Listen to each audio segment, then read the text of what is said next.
Hi everyone. Today we are reading a story called Rain School. And once again, this is realistic fiction, which means it could happen, but it hasn't happened. So it's just pretend, but it could have.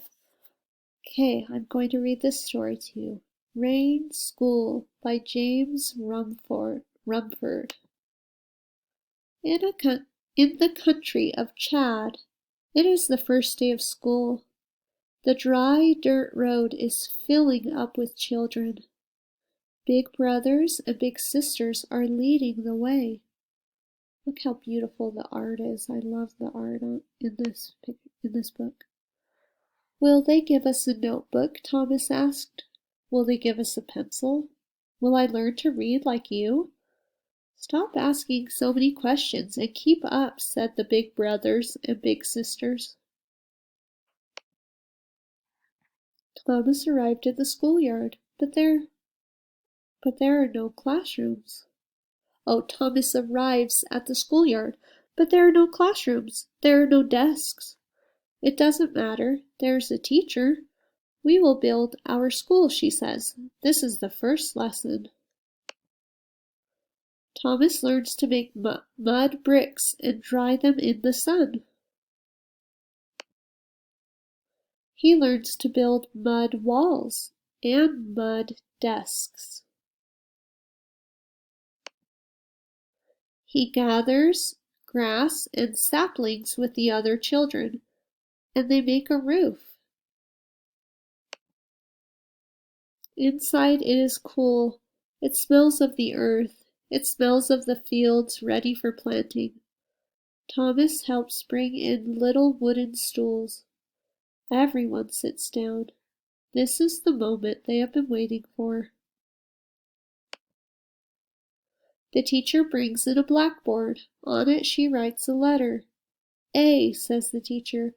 A, says Thomas with the other children. The teacher writes the letter with big strokes in the air.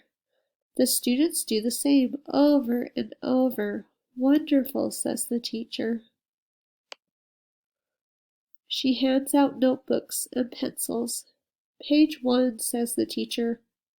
Thomas opens his notebook to the first page and holds his pencil ready and waiting. Now write the letter A. Beautiful, says the teacher as she looks at the students' work. Every day Thomas learns something new. Every day the teacher cheers him and the other children on. Excellent job, she says. Perfect, my learning friends. And it looks like she's pointing to the country Chad in the continent Africa. The 9 months of the school year fly by. The last day has come. The students' minds are fat with knowledge. Their notebooks are rumpled from learning. Thomas and the other children call out, "Thank you, teacher." She smiles and says, "Well done, my hard-working friends. See you next year." Thomas and the other children race home. The school is empty, and just in time, the big rains have started. The drops come down hard and fast. Strong winds tear at the grass roof. The rain finds its way inside. The school's mud walls are soaked and start to slump. The mud desks, too. Slowly the school disappears until there is almost nothing left. It doesn't matter. The letters have been learned and the knowledge taken away by the children. Come September, school will start over.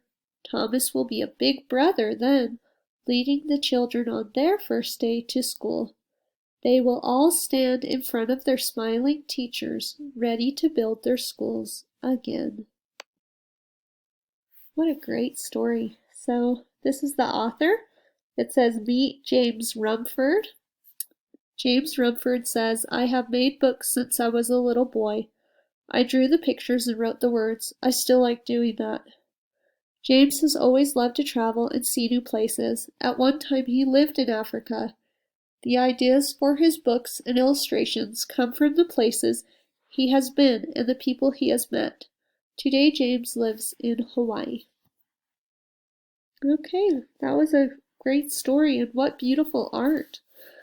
Okay, bye everyone. I'll see you tomorrow.